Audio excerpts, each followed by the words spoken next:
And of course, this all starts with the virus that may be being imported with the feed and so forth. What advice do you have for both feed mills and producers alike in terms of sourcing ingredients? Yeah, that's an excellent question.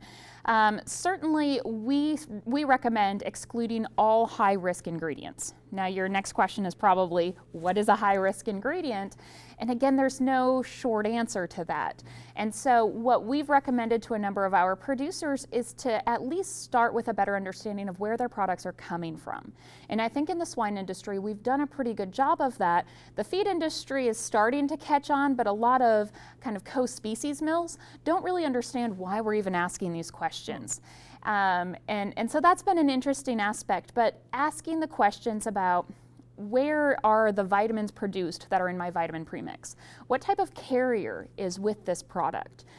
Where are these grains grown, or where is the protein component coming from in my soybean meal? And so asking and going through the process of identifying not just who you purchased a product from, but who the true supplier is, who manufactured or processed or grew that product, helps you better understand what are the risks, and then help you make more risk-based decisions about whether that's something that you could maybe exclude altogether, or if that's something where you may choose to buy a higher priced product because it may have less risk compared to a lower priced item.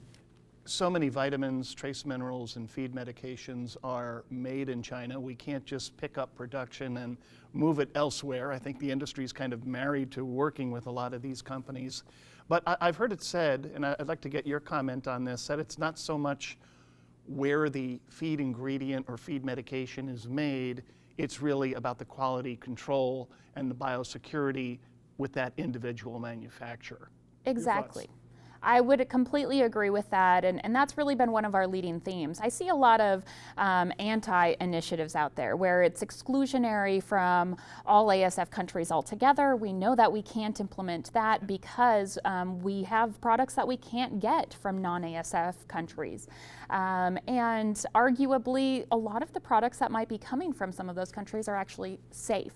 And so it comes down to a number of different factors. And so where the product and how the product is manufactured becomes very important.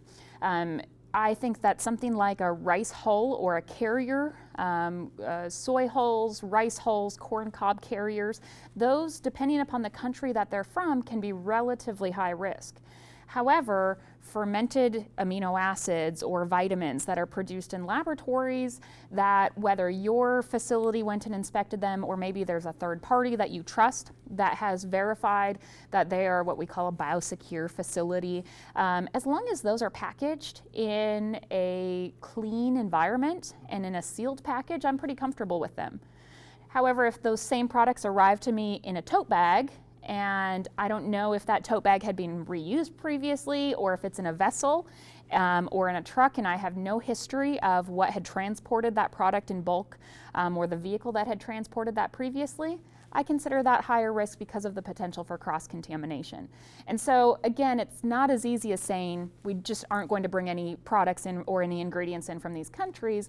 It really depends how that product is produced, how it's packaged, and how it got into the United States. What's a veterinarian's role in all this? The veterinarian has a really important role in coordination with the feed mill, the nutritionist, and other players within the production system. Sometimes we forget about that dialogue that needs to continuously happen. But where I've seen issues in the past is that maybe the veterinarian and even in many cases the nutritionist are aligned about what are higher risk and lower risk factors, but then we have a procurement program that they're incentivized to buy the lowest cost ingredients. And so making sure that all three of those parties are married together and making correct decisions and risk-based decisions becomes important, and the veterinarian has the best skill set to be able to help the other entities make those decisions. Well, Cassie, these have been great insights, and I know the pork industry really appreciates all the work that you and others have been doing to get us focused on feed biosecurity. Thank you.